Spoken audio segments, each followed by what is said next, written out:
Morning, everyone.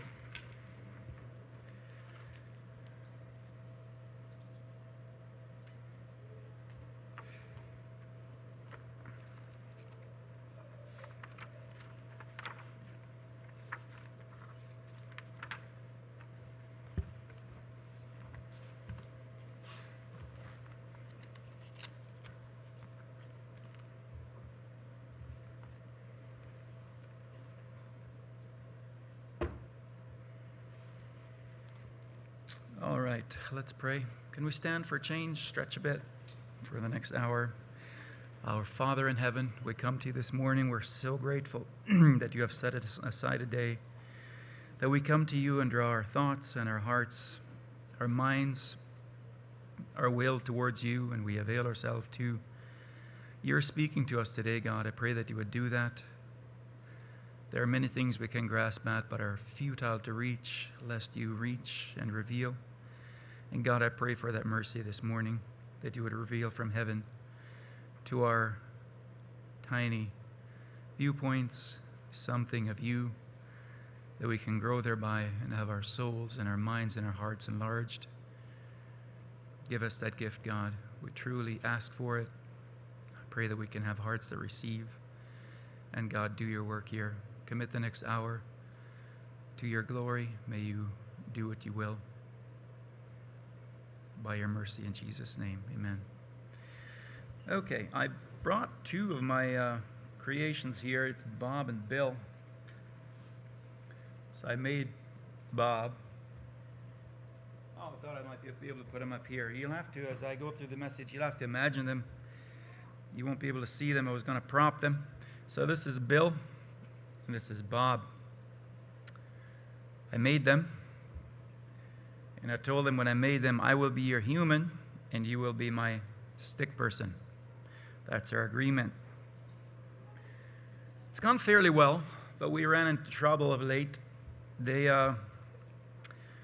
don't like the plans I have for them. I was going to bring them here and show them, and they didn't want to be here. They wanted to be somewhere else. So we had a bit of a conflict, but we straightened it out. And in the last bit, they've also deemed me egotistical for having my way with them. They think I'm a bit arrogant and can't understand why I'm dominating them and bossing them around. So they've started to push back, the two of them. And in one more recent wrinkle development, they got together with all their friends and they all decided, all of them together, that I don't exist. But we'll figure that out later, what to do with them. But yeah, now they're all sure I don't exist. So, but we'll let that be. I wish I could prop them up here, but I just imagine them. They're sitting here looking at me. So we'll just leave that there. Yeah, we're having tension in the relationship, but as of now, in their mind, I'm not here. They're running their own program, doing their own life. Oh, and Bob thinks he's much more handsome than Bill, because Bill has this darker hands. I don't know if you can see it, but Bill's hands are much darker. Thanks, Jess. If they die, then it's on you. They're pretty fragile. So Bill has a dark hands, and Bob doesn't. And he's pretty proud about that and feels very superior. He's still alive. He's very superior to Bob, because there's these major differences in them. But for me, I regard them the same. Dark cross-member, dark hands or not. So let's leave them here. Thanks, Jess. That's perfect. So Bob and Bill will be our illustration as we go through. So this illustration breaks down somewhat between me and them and us and God. And I'm not sure what you're thinking, how it breaks down, but I hope by the end of the message you'll see how this illustration just is way out of balance between me and them, and me and God. That picture is very, very much off balance. So the other thing, I just want to put that out as a pegboard. My message today is the problem of God. The problem of God. And for those that have read this book, I read an excerpt a few months ago. The Knowledge of the Holy, also the Attributes of God and Their Meaning in the Christian Life by A.W. Tozer. I'll be reading a fair bit from here. I finished my study of Jesus, which was a tremendous blessing to me. And I learned a lot of who God is and who Christ is, the relation, the glory of God, how important it is. And with that, it opened up Jesus' attitude towards his Father, of Jesus himself taking zero glory, 0. He kept deflecting it upwards. That got me thinking of who is God. And in reading this book, something awakened in me that I want to explore this theme of the attributes of God, who he is, and I'll probably be doing that in the next months and maybe years. But this is a very quick introduction to that endeavor. So when I say the problem of God, I don't mean the problem with God. There is no problem with God anywhere, ever, at any time, nor will there ever be a problem with God. The problem of God is us to him. The problem of God. I'd like to tell you a quick story what happened this week. I drive truck these days. I'm hauling water. And I was taking water from the West St. Paul yard over this way, and I was driving on number 8 and heading west on 67. And as I was driving west, I have a triaxle truck, and it was fully loaded with water, 25,000 liters, decent bit of weight. And I was doing probably 100K, 105 on 67 heading west, and this black minivan came blasting down a dirt road. I would say it was doing 130, I would guess, on a dirt road approaching 67. And it was fast enough that I picked up, what is this guy doing? He's obviously not wise, put it that way. And he was going way too fast, and we were approaching each other. And at the end, he did slow down somewhat, but I don't know when he started. I couldn't quite see. A lot of dust. And he was going way, way, way too fast. So he ended up sliding over the gravel shoulder and the dirt mixture there, and he slid onto 67, literally right in my lane. And as he's sitting there looking at me, we're probably from here to the wall apart. Maybe a bit more, maybe double that, but that's a short distance for what I'm thinking of. Again, I'm totally loaded. I'm doing 110, 105, and we're just now approaching each other. So as he's sitting there looking at me out his driver's window, I've got a big truck, it's got a big grill, and I'm really coming, and the distance is like dramatically closing. So I'll just leave that there. But this guy has a few decisions to make here. And in light of who God is in our world, sometimes man takes a very odd approach to that problem of God. So like my truck approaching his driver's door at whatever speed it is, at whatever distance it is, if the guy had said, this situation is too big, too shocking, too incomprehensible, too life-altering, too much to process, he's just overwhelmed with it. His option could be to take out his phone and check his Facebook feed. He could do that. Or he could look for his coffee and take a sip. That option is there. And as we go through God in some sense, and again, this is just scratching as I'll be reading that, what is mankind's response to the problem of God? And I'd just like to leave those illustrations up as pegboards. Bob and Bill will be here looking at you. And me approaching this guy, and he's faced with a severe and dreadful circumstance, what is he going to do with that? So let's leave that out. Humankind. So I'm not talking about anybody in particular, of course, but I'm talking to everybody in another sense, including myself. So we don't know how to deal with the problem of God. It's too much. And all of us check out at a certain point. Proverbs 9:10 says, the fear of the Lord is the beginning of wisdom, and the knowledge of the holy is understanding. So the absolute base point of anything is the fear of the Lord is the beginning of wisdom, and the knowledge of the holy is understanding. So that's the absolute base point that we have to go there to start from. And I'd like to read here in the preface of the book, and I'll be reading quite a bit from it. So hopefully it's not going to be boring. And the other thing I want to say is mankind has unfortunately degenerated in their thinking. Have you ever looked at a book written in the 1900s, maybe, I don't know, Shakespeare, or what older classics? When was Dickens written? Who has ever read him? Older books, like classic books from the 1900s, 1880s, somewhere in there. The language is surprising. You wouldn't think that that language had come from there. It looks like modern, very smart, well-written, well-articulated, deep thoughts. Like there's much in there that you wouldn't expect to be 100, 150 years old. And as you go further back, sometimes you read a sentence from the older writings, and you kind of take for granted that we are supposed to be smarter and more brilliant. But if you take what they had, how did they come up with it? And back then, people could graduate university by young, like 5 or 7 years younger than what we do now. And I read a grade 8 test a while back, a few years ago. Grade 8, the list of questions that their exam had on it. And some of the concepts I couldn't hardly get the concept, never mind do the work. And that was a grade 8 test. That was normal, I think 150 years ago.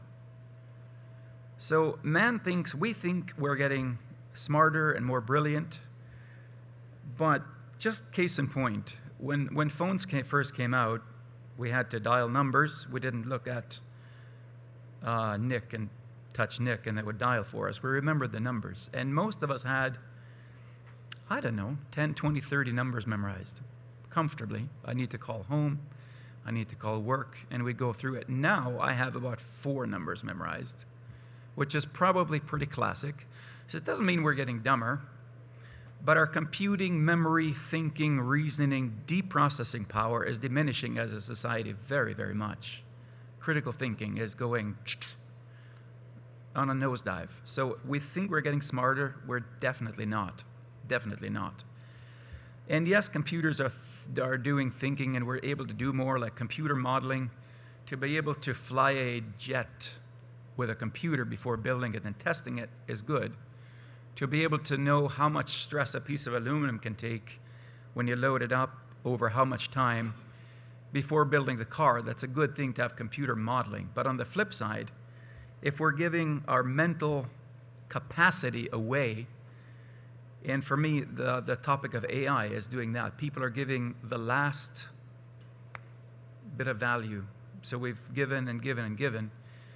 But once we give our mind and deep thinking, deep computing power away to a machine, it just reduces a human being to, I don't know, a cow maybe. Something that is just nothing left. So whenever you say to your something, hey, something, think for me, it's actually a very dangerous thing to do, biblically, morally, and eternally. Because the last thing we have is our comprehension, our computing of who God is, how God is, what this life means. When we read a psalm, I was reading Psalm 145, and let me do that, and do this exercise with me. In your mind, as I read Psalm 145, just exercise. Be honest with yourself, but think at what point that your mind simply clicks off. You know that you're not computing what it's saying. And I was surprised at myself of how quickly this happened. So at whatever point you honestly feel that I'm not getting, there's infinitely more than I'm able to do, and your mind simply clicks off. Let me do this. I will extol thee, my God, O King. So the concept of king, the grandness of it, that's a small one. I will bless thy name forever and ever. Every day I will bless thee. I will praise thy name forever and ever. I'm sure you're still all with me. Great is the Lord and greatly to be praised. His greatness is unsearchable. So if you're normal, the greatness is unsearchable. We try, I think we reach for most of us, and we can't quite do it, but we're still trying to hang on. Your greatness is unsearchable. One generation shall praise thy works to another. In other words, we're going to mine out everything that we can. My children will mine out everything, and it'll still not be a start, and shall declare thy mighty acts. I will speak of the glorious honor of thy majesty and thy wondrous works. And men shall speak of the might of thy terrible acts, terrible in a good word, and declare thy greatness. They shall abundantly utter the memory of thy great goodness, and shall sing of thy righteousness. The Lord is gracious, full of compassion. So at this point, I'm lost. I just can't be where he is. I can't comprehend what he's doing and saying. To me, the words are far bigger than what I'm able to get out. And my mind just simply disengages because I can't reach it. And there's many things here. Thy kingdom is an everlasting kingdom. To mine out even what that could mean, its ramifications, what it would mean for my life, what it would mean for the planet. How do you process thy kingdom as an everlasting kingdom? In other words, when Trump is finished, or if China takes over and China rises and falls, or in the days of the Bible where we read about the Babylonian rise and the Egyptians, and God simply reigned completely, absolutely unchallenged. All the Bobs and Bills could do what they want, but God was still completely, absolutely unchallenged at the top of it. Absolutely untouched by huge kingdoms, hundreds of year-long kingdoms, powerful things that changed the planet. And God was not even begun to be challenged with that process. Not even begun to be challenged. Thy kingdom is an everlasting kingdom, and thy dominion endureth throughout all generations. So again, we try the best that we can with our minds, and we can't do it. And the dumber that man becomes, and I don't mean this in a mean way, but dumb simply being not able to think. And sometimes we use the word stupid in an insulting way, but stupid would simply be not being able to think. And we are, as people, getting to a place where we, in some cases, often hardly are able to think anymore, but on the flip side, we don't want to. Phone, scroll, press, funny cat videos, fail, hockey. We just don't want to engage in the big picture of life, and especially the problem of God. But as we think of this guy sitting in his minivan, and I'm approaching him, that is a small thing in light of the problem of God in our life, in our generation, in our society, in our planet, and in our universe. The problem of God is a big, severe, dreadful problem. So Proverbs 9-10, I read that the fear of the Lord is the beginning of wisdom, just in preface. I'd like to read something that I read, again, a few months ago. But, let me do that here. So there's a condition that existed in the church, general church, for some years and is steadily growing worse. By the way, this book was written in 1950 or 60. So this is now 70-ish years old.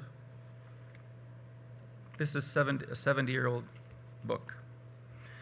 And I refer to the loss of the concept of majesty from the popular religious mind. The church has surrendered her once lofty concept of God and has substituted it for one so low, so ignoble, as to be utterly unworthy of thinking, worshiping men. This she has done not deliberately, but little by little, without her knowledge, and her very unawareness only makes her situation all the more tragic. We forget that it's God that we're dealing with. The low view of God, entertained almost universally among Christians, is a cause of 100 lesser evils everywhere amongst us, from a whole new philosophy of the Christian life that has resulted from this one basic error in our religious thinking.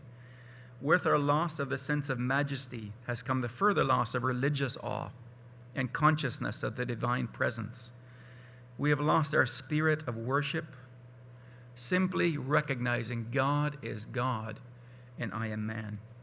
And what these two would do to me, to simply find your place, not fighting, not arguing, not pushing, but simply relaxing in the place that God has put us in.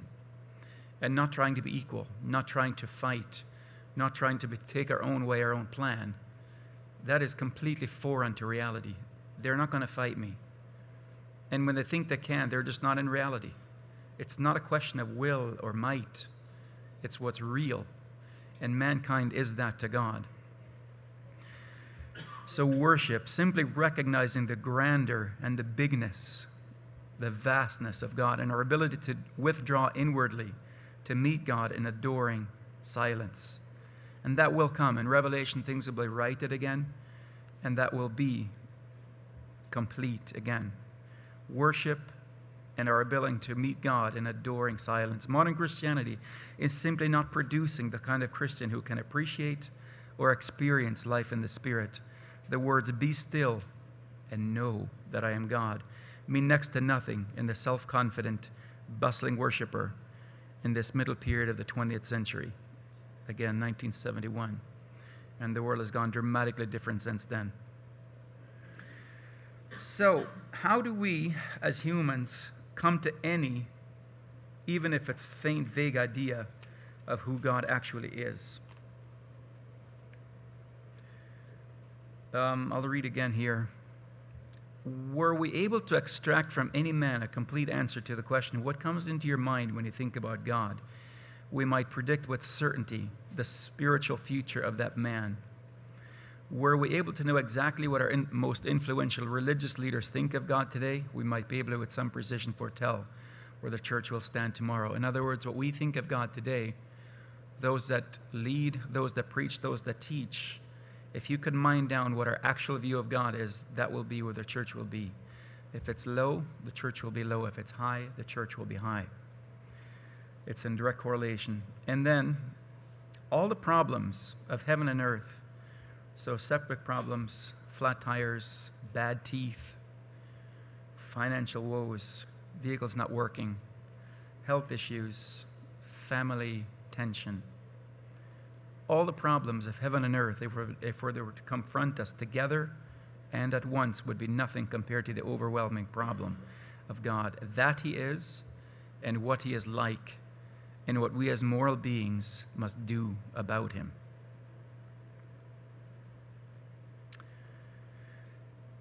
So I think for sake of time, I'll just leave that there. And again, I'm simply scratching at this. So in Exodus 3, we go there, Exodus 3. As a boy, I always wondered what this meant. I couldn't quite decipher it, and I think I have some more understanding of it. But in Exodus 3, when God sent Moses to Pharaoh, Moses said, "Who am I telling Pharaoh?" And Moses knew who Pharaoh was. He knew his power. From a human standpoint, he was there.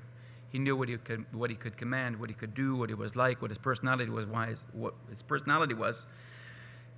Moses said to God, "Behold, when I come to the children of Israel and say unto them," to what authority shall I go and say I'm rescuing them by? What am I answering?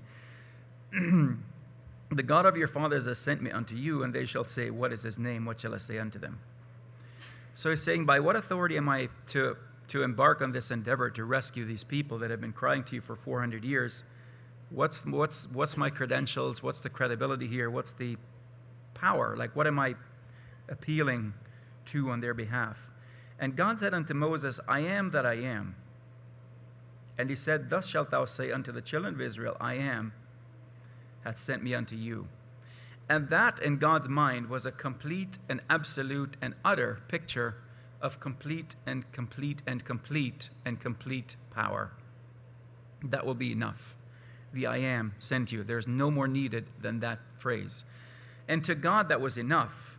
So what did God mean when he said, "I am that I am"? And as a boy, I was like poetry. Sometimes you hear it and say it to yourself and mean something quaint, but not sure what. Sounds neat, but what does it actually mean? I don't know. But I think it's simply saying, "I am." So if I would say, "I am Jason," or "I am," and give my job, or the thing that I am is so-and-so, and usually add something, a painter or a father. But he's saying the thing that I am is the I am. So there's two separate I ams happening, I think. And the I am simply means I always was, always will be, I am present, there's no changing. And with that comes many, many different, you can trail that out in many different avenues. So God made all that is around us. I'll just leave that out as well as a note and get back to it in a bit. So God is. When God says that he is, I am, God is, and all the rest followed. Everything except God isn't I am. God is the only thing that is I am, because He, in that self-contained, complete package, made the rest. So when we think of God as being created, we're not thinking of God properly, because everything else is from Him, and He's the only thing that is not made. So there's two distinct separate things. Everything that is made is not God, because God was complete and intact and then made and distributed everything else. So all the rest followed. It started, it began. God did not start, and God did not begin. He was, always will be. And when we even use those words, they have a measure of time in them, so it's actually incorrect. That's why God says, I am. Because was starts somewhere and goes back to there. Will be starts here and goes forward, and it's not correct when you think of God in those terms, because it doesn't fit. I am is a continual existence forever in either direction without a base starting point. Are we understanding that? I was isn't right. I always will be isn't. God uses that language, but it's much more correct to say I am in His words. And when God says I am and tries to give it as I would try to give it to these two, it's very hard for me to bring it to them, because I just see what I see, and I know about history from 1900s, and the Bible is thousands of years old. For me to try to bring it here is really hard to do. But it doesn't change the fact or the reality. And for us, with our finite minds, to grapple with God and the concept of I am, well, we're just too limited. We're just too tiny. But it doesn't change anything about God's I am status. So when you think of that, God being the I am, why did God make us? And what does that mean for us in light of who He is? So it brings us to a pretty, I'm not going to say small, well, I should say small place, but rather than making us small, what I would rather want to do is make God big, because we just are what we are. This is our viewpoint. So I'm not attempting to shrink us into oblivion like a germ. I'm just saying, in light of what we're looking at, God is to be magnified and expanded beyond anything that we can comprehend, and we try and do that. But why did God make us, and what does that mean for us in light of who He is? Let me read this here.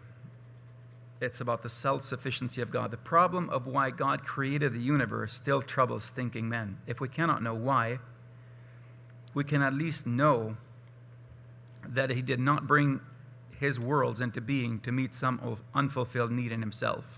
So it's not that God had a lack and there was something missing and He just had to do this. That's not the case. God is completely self-contained, self-sufficient, and didn't have lack or gaps. As a man might build a house to shelter himself against the winter cold, or plant a field or corn to provide necessary food. So God didn't make the worlds for those reasons. There was no gap or lack in Him. The word necessary is wholly foreign to God. God needs nothing. God doesn't need earth. He doesn't need you. He doesn't need corn. The word necessary is foreign to God. It is not in His person, not in His being. He did not need to make the world. There was no lack in Him. And since He is being supreme over all, it follows that God cannot be elevated. I love this thought. Since He, capital H, is being supreme over all, as Psalms repeatedly says, it follows that God cannot be elevated. So if He is supreme, there's no going up from there. Nothing is above Him. Nothing is beyond Him. Any motion in His direction is elevated for the creature. Away from Him, descends. So if we take our thoughts and attitudes towards God, we can do nothing but rise, because there is nothing higher than God. So no matter where we are in this life, if we're directing our thoughts, our purposes, our plans towards God, they will be upward, period. They just will be, because God is high and noble, and anything in His direction is elevation. And for the creature, away from Him, it's away from our low point, upward. He holds His position out of Himself and by leave of no one. It's His own place. No one can promote Him, and so no one can degrade Him. It is written that he upholds all things by the word of his power. How can he be raised? How can he be supported by things that he upholds? Were all human beings to suddenly become blind, still the sun would shine day by day and the stars by night. So the sun does not care how many eyes see what's going on, or how many eyes use, and if I can put it in words that maybe aren't correct, but how many eyes consume that light and need it and depend on it. The sun is affected zero by that process of 8 billion pairs of eyes needing that light and feeding on it or consuming it, again in crude words. If everyone were to become blind, the sun would be affected in nothing by us being blind. It would still shine, and the stars by night, exactly in the same way. And that is our God. This is how we are in relation to God. They owe nothing to the millions who benefit from their light. And so were every man on earth to become an atheist, every single one, it would not affect God in any way. Nothing. He is completely, absolutely unchallenged. He is what he is in himself without regard to any other. To believe in him adds nothing to his perfections. Sometimes people think they give God credit by believing him, or they do something great and they give God the glory when it's really their glory. He doesn't need that. He has no need of that. It doesn't fill something that's lacking in him. It's simply coming to a place of recognition. To believe in him adds nothing to his perfections. To doubt him takes nothing away.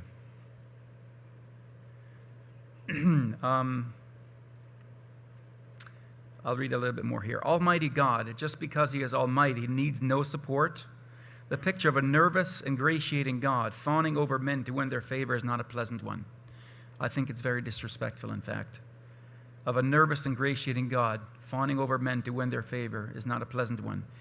Yet if we look at the popular conception of what God is, that is precisely what we see. 20th century Christianity has put God on charity. So lofty is our opinion of ourselves that we find it quite easy, not to say enjoyable, to believe that we are necessary to God. But the truth is that God is not greater for our being, nor would he be less if we do not exist.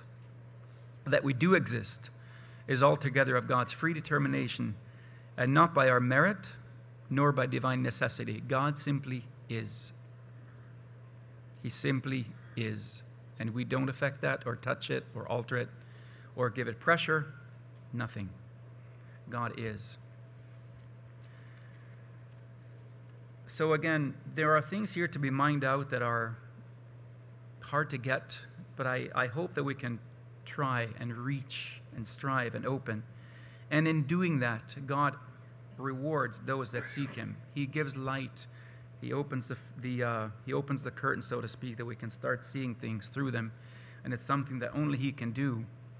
But he is not to be played with. If people are going to play with God, he simply will.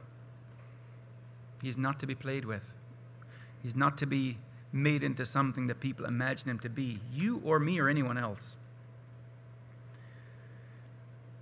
Thinking of it in another way, again, Bob and I being a sort of illustration here, thinking if you would go back a few hundred years, I don't know to where, maybe 8,600, 80,000, and give them a Concorde jet. You would somehow take it there and put it in their human sphere, and all of mankind would start exploring that jet. And somehow it would stay there, just imagine. It would stay there for generations and generations and generations and generations, and they would explore it, and they'd find out, what is this? The compound, the round thing, and they'd eventually figure out rubber, and maybe over a few hundred years, paint, and over a few hundred more years, electricity, and that there's electricity going through these things, and then levers and wires, and they start mining things out. And when you do this, this happens, and if you move this, eventually they might even get it fired up and running through nothing but simply mining out what is this thing.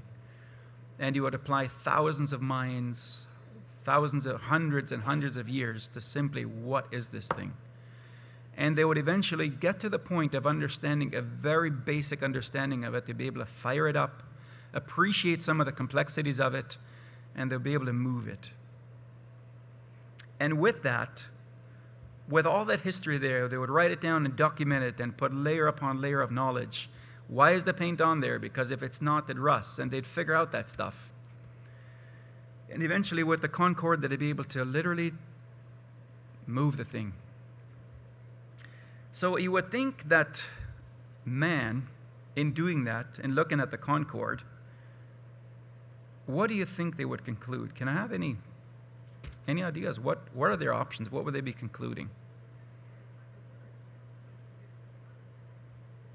What would they think about themselves collectively? There's no wrong answer. Anyone? Be brave. I know sitting, it feels a lot friendlier up here, but when I'm back there and people ask, I generally shut down, but from here it's a lot friendlier. So if you have any comment, what would people conclude about themselves if after 700 years they get the Concorde moving?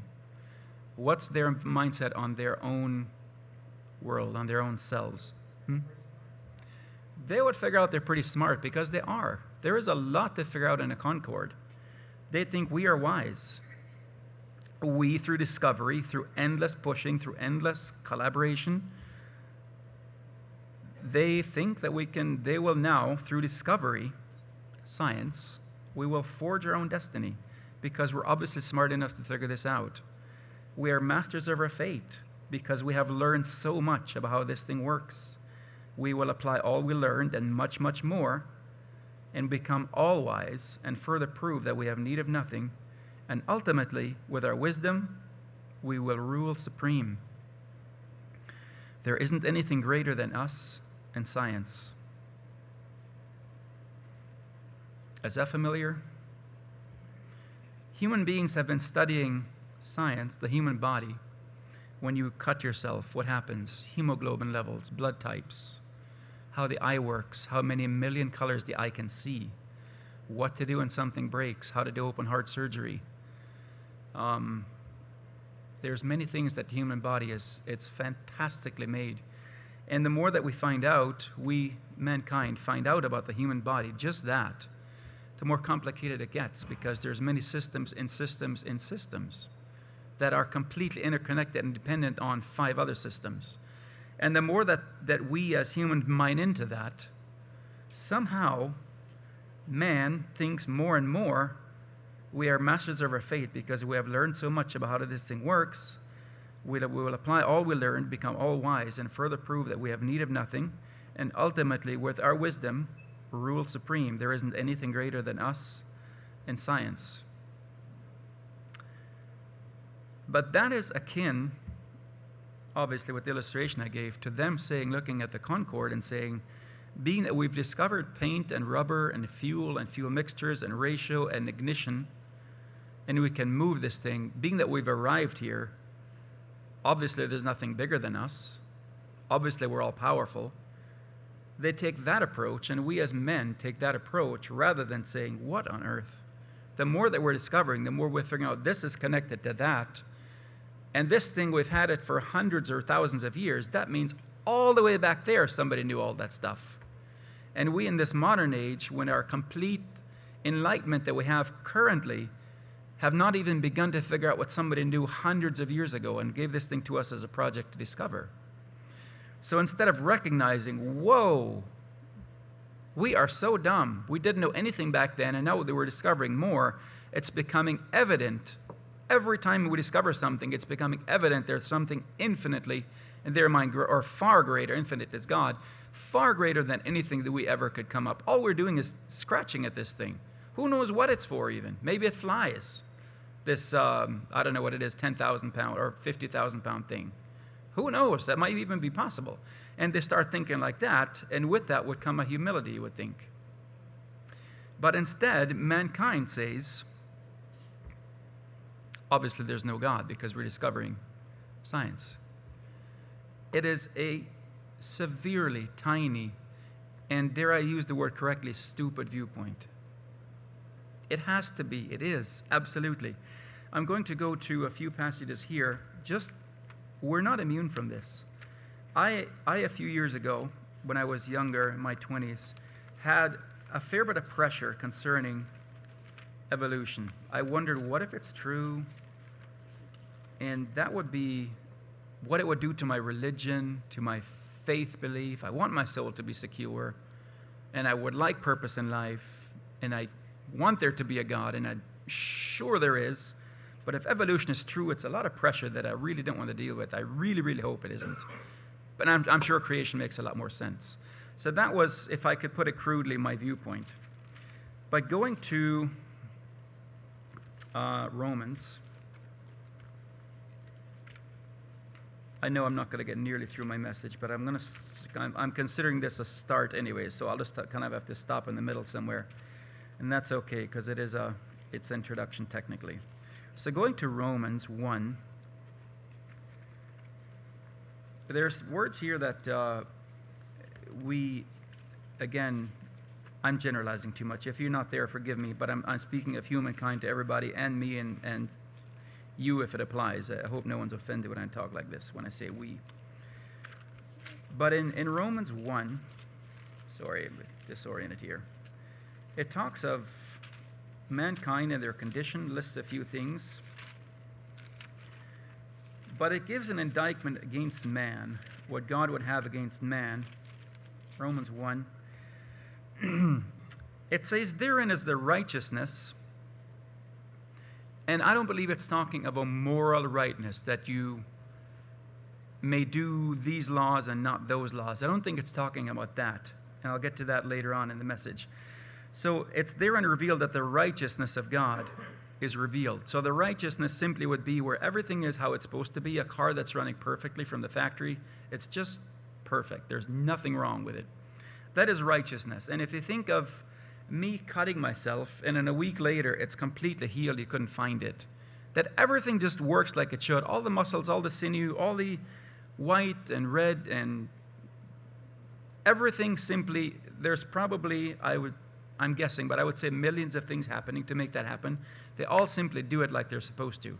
It's a very righteous act that's happening. There's laws happening that if I cut myself and it self-heals while I'm living and using it, it's a very righteous thing. In other words, things are doing exactly what they're supposed to. So when it says righteousness, it's not necessarily talking about moral law, simply how things are. Gravity, for example, is the way that God operates, and I'll get to that later. There's laws that man observes. It's simply God expressing himself, and God's laws is a bit crude. I like to think of it as God's ways being enacted out. Leaves, cycles, wind cleaning the skies. There's cycles everywhere in nature that completely integrate. It's simply what God every day ordains to be. Birds chirping, migration. There's things simply happening, period. And man has looked at those things and given them names and laws. But it's simply God's world operating just like he wants it to. It's obeying God in righteousness. So think of it that way. For therein is the righteousness of God revealed from faith to faith, in that is written, the just shall live by faith, by believing visible things. For the wrath of God is revealed from heaven. I'll skip forward. It's not my point, but it's valid. For the invisible things from him are, for that which may be known of God is manifest in them. So there's things that can absolutely be known of God to a thinking, reasoning person. For God that showed it unto them. So what did God show them? How does God charge every human being that ever was that there is a God in heaven?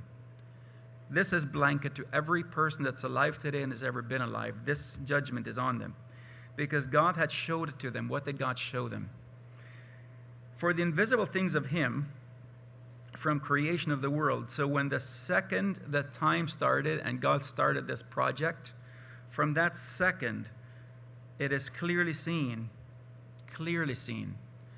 So if we're giving evolution weight, it just means that the wool has been pulled over our eyes down to about here, and we're just seeing a sliver at the bottom. That's all that means. There is absolutely no way in the entire universe, if you had added up with numbers, that this world could be by chance. It simply cannot be. There are no numbers that big, factually. It just cannot be. And when we think it could be, or they have more power, or, I need better arguments, answers in Genesis help, if we're thinking in those terms, we've just been blinded enough that we're starting to believe a big, big, fantastic lie. Because there's no way it could be. There just isn't. And if you get into the world of quantum physics, Dennis, maybe your sphere, But there's things happening we don't know about, like two things being able to, this book is here, meaning it's not back there. But in the world of quantum physics, they're finding out, oddly enough, that two things can be at the same place at the same time, because there's something operating over here, and separately over here, when they take this one out, the one completely removes disappears as well every time. It shouldn't be. It shouldn't be able to be that way. And with our finite minds, we can't comprehend it. But something that is happening over here, an entity, and it's completely separated. If they kill this one or take it away, this one disappears instantaneously. If they bring it back, this one is back. And it's not a copy, it's actually the same thing. And those are things, and who knows what else is in there? Who knows what all happens when you throttle up the Concorde enough? Again, maybe it can fly. It's a crazy thought, but maybe this 80,000-pound thing could take off if we studied enough.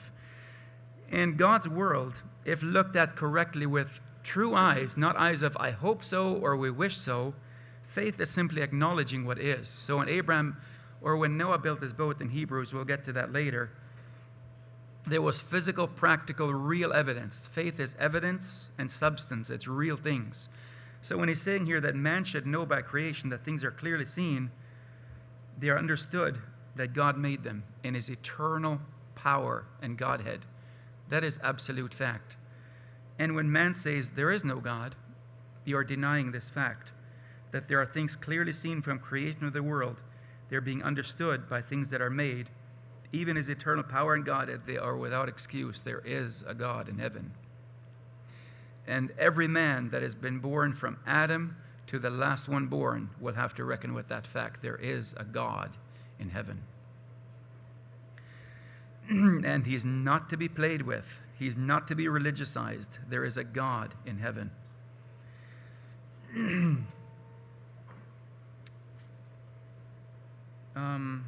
I don't think I will cut necessarily, so I think I'll just go for a little bit more and then stop. I'd like to give a few concepts. So when God uses words like righteousness, we in our human minds, again, I hope I'm not offending anybody. I'm being very general. I'm talking to me. When we say righteousness, we think of moral law, 10 commandments, what you should do, what you should not do. Instead of thinking in terms of right, how things are exactly like they're supposed to be in God's world in order, and when they're wrong, when they're off what God planned and what God is. So let me give you an example. We went to Brendan and Rebecca's wedding. It was a wonderful time. I'm glad he got married. So we had a wonderful time going there. We borrowed a wonderful van. We had a nice group of people. So let's just give the scenario. So the vehicle's clean. Its oil is changed. The tires are new. It's washed. It's vacuumed. Everything's packed. It's not too full. Everyone has a seat. There's spare seats. The seat belts work. The fuel is clean. Spark plugs are doing just what they should. The engine's got enough power. Windshield's clean. We're heading out. The coffee's hot. It has 2 cream in it. I like it. It's in my cup holder, not in the back seat. The little guy's buckled in. He's happy. The attitudes are good. We're singing songs. We're liking the landmarks. The hum of the tires underneath the interstate. It's just nice. And we're going to the wedding. And you add layer upon layer upon layer of nice. That's just enjoyable and right. We stop for fuel. It's almost empty. We fill up again. There's money to pay for it. It's just works. However, we have one more day to be there, and we find out that the sign ahead of us says Portland, Oregon. So no matter how nice our trip is, no matter how things went, no matter how much money we have, if we're not making it to the wedding, the entire trip from the moment we made the first wrong turn until this current second, everything, in a sense, has been not sin, not evil, but just fundamentally wrong. And there's things in life that are not sin, they're not evil, but taken as a package and taken as a whole, they're a complete, utter waste of time and fundamentally wrong. So when we put terms of, am I obeying the 10 Commandments, we can lose so much of what's happening. There are things that are just fundamentally wrong. And again, the world doesn't stop if they happen, but they're a waste, waste, waste. That fuel was wasted, the time was wasted. Now, there's good things in it. I enjoyed the coffee, but to enjoy a coffee when you're not going to be at the wedding has all of a sudden very little value. It's a wasted coffee because I should have not had one and paid attention to where I was going. And so we start unpacking it, but it's fundamentally just wrong. Let me say it a different way. There are things in life that happen all around us that just are, and we take them for granted. And thinking of a clothing company, there are some massive, massive clothing companies. When I say clothing, I'm not talking Carhartt or work clothing. Like, human beings need clothing. There should be a clothing industry. I think it's a good and healthy thing. But there's another industry that would be the fashion industry, which his sole purpose is to make consumable clothing. And it's meant to be worn for about, I think the average is 2 to 4 weeks. Then it's discarded, literally. And they ship it by the shiploads overseas because it's simply discarded clothing. It's not meant to be worn long term. Its lifespan is about a month. There is an unbelievably massive industry in consumable clothing. I'll simply call it fashion. So I'm not talking of a normal shirt that you wear to Sunday morning. It might overlap, but when I'm talking fashion, I'm talking of that world that's consumable, meant to be for style, for show, for visual. They've got it, so we need it. This is brand. This celebrity had it, so we flock to it. That whole movement. So it is a I think the top 10 brands are worth, I think, $250 billion. Again, this is not using clothing, usable. It's fashion. $250 billion. If you think of the ramifications of that, there are systems that are mind-boggling. In the old days, they would make clothing, overseas usually, ship it back here, try the style, try the color. Is it selling? Is it not? Look at the trends, and it would be about a 6-month turnaround time till they figure out what to do with this clothing. Where are the trends going? Which colors are good? What is selling? What isn't? It'd be very, very expensive because you're trying all these things, and you find out this vein works. So they pursue this vein, and they pursue it long enough till it starts losing steam, and in the meantime, they figure out this one works. It's a very long, expensive process. So what's happening these days, and this is slightly old information, but the tills here in Polo Park they have there's a massive conglomerate company that owns many, many small ones. But as they're selling here in Polo Park, when you buy a fashion item, it'll trigger what it is, what style, what model, where it was made, and just track it, trend it with algorithms. And as certain things buy and sell out and peak, they'll put pressure on to the designers back in Bangladesh, wherever it is, and they'll design something in this line, in this vein, real time. Like the next day, they start designing it because this is moving up. So their designers the next day, not 6 months later when the tracks are in, because things are climbing, we design something new, we make it 3 days later, and it's shipped to America in a week. So we don't have a 6-month process. From your sale yesterday, next week, stuff starts showing up here that's based on what you bought. And those trends are powerful. The sales are astronomical. Billion is a big number. That is a lot of paying rent spaces in the mall and cleaning people that clean that stuff and store shelf stockers. I did that. And truck drivers to haul this stuff in, and thousands of people in Bangladesh and China making that stuff, feeding their families. There's positive spin-off because it's work, but on the other hand, it's poverty work, dangerous. But if you think of the words billion and 250 billion spin-off from the fashion industry, I can't compute how big that is, and all the effort and time, and the CEOs and the corporate jets and what all is involved in that number. It's astronomical. But fundamentally, when God made man in his own glory, and man is one in glory by themselves, my arms are browner than yours, therefore I'm better than you, and man is trying to do that all the time, step on each other to be bigger. That whole 250 billion, those are just the top 10 companies, there's many more. That whole entire industry fundamentally is then wrong. A complete and utter waste of time. Everything. Completely. By a simple concept of God applying God's truth to something in our life, and that entire thing is wrong. And when we get to heaven with the short time that we have, what are we putting our time into? So are we like the guy sitting in his minivan looking at me and saying, oh no, and then we say, too much to handle. This is too life-altering. Where's my phone? Where's my coffee? I need to tune this out. And that's generally what man will do. It's too big, too colossal, and we just simply can't deal with it. And they switch it off. And we don't take the Word of God seriously when He says things about us, what we should be doing, your life effort. So I have a lot more to say. I'll maybe do part 2 next time. I just wanted to bring some introduction. But in closing, I do want to do a few more things here in God. And next time I'll get to more of who God is. But man must find his place before an almighty, eternal, unchanging, self-sufficient, omnipresent, pure, good, just, and holy God.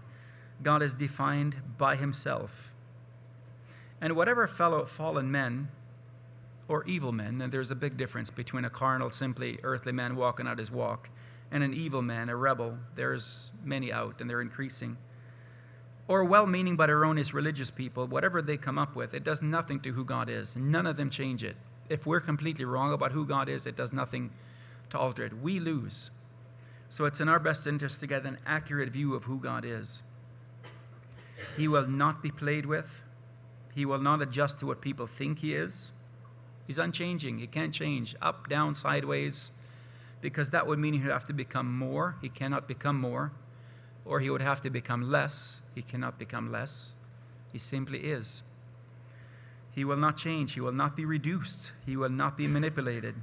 He says, I am that I am. And the wonderful thing is, with His, if I make 90 million of these things, ultimately, if I want to burn 90 million of them, I could, and not have a pang of conscience about it. And ultimately, as big as God is, He does not have to regard us. If He wants to take 100,000 and use us for some purpose, He legitimately could, because we're just, in light of who He is, we're not even this. If you think of every blade of grass, we don't think of a sand grain as being living, but there's living things in blade of, or maybe I can put it different things that need, no, I'll just leave that. So, yeah, another whole concept. But every living blade of grass, every atom, molecule, air, all over the entire world, the stars, the galaxies, God is there and bigger. So we're not even, the illustration, this is very wrong, because I'm too close to these to put myself in light of God. So this illustration from me to them is too small. The gap is far too narrow for me to compare to me and God. God is infinitely bigger than this tiny illustration. So this is wrong because the scale is too small. But the nice thing is, He is not one that will simply, because He can, clear off 2 million of men when He doesn't like them or they challenge Him. His goodness, His mercy, His justice is as big as He is. And He regards tiny, finite, little men.